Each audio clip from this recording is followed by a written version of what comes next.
Hi, my name is Hillary Livingston. I write subversive feminist poetry on women of the Bible. This selection is called Go Tell My Brothers, and it's about Mary Magdalene. The text is from John 20, verses 11 through 18, but it also involves a little bit of Luke 24:11 when it talks about the women's words seeming like an idle tale to the male disciples when they told them about the risen Christ.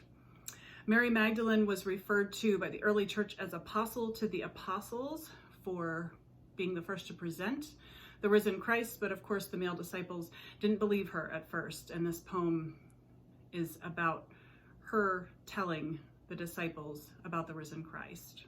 It's called Go Tell My Brothers.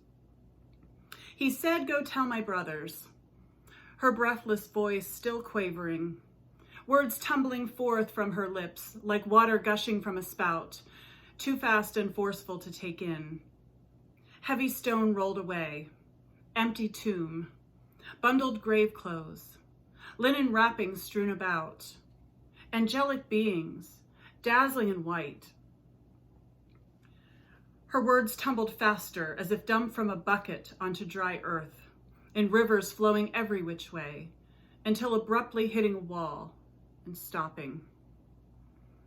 She looked up at their faces, frozen in incredulity, blank with puzzled bewilderment, disturbed, bemused, feigning interest, like a small child being told a whimsical fairy tale at bedtime.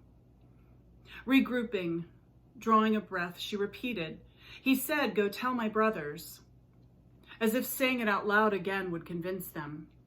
She knew it wouldn't. Before she could speak again, Peter raised his hand, halting her.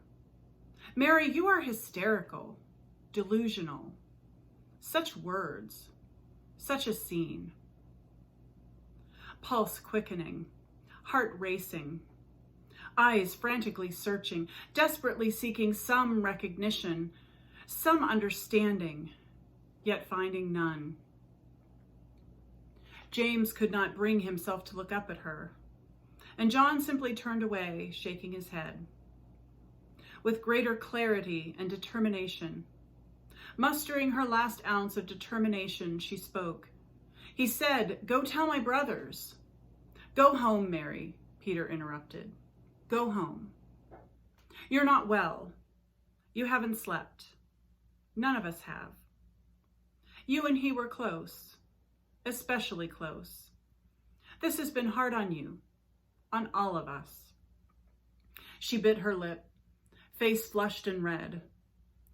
Peter's gaze turned to one of condescending sympathy. "Mary, please don't misunderstand. It's just, well, women are such emotional creatures, you know. We want to believe you, but..." Mary relented, questioned, doubted. Did she not see? Did she not hear? Her mind flashed back to the garden, the early rays of sun cutting through the cold gray mist. In her mind's eye, clearly recalling the damp ground, the pungent spices, the massive stone now rolled to one side, the cavernous empty grave, the remnants of what was once there. The grief, the confusion, the relief, the wonder, the joy, the sound of her own name.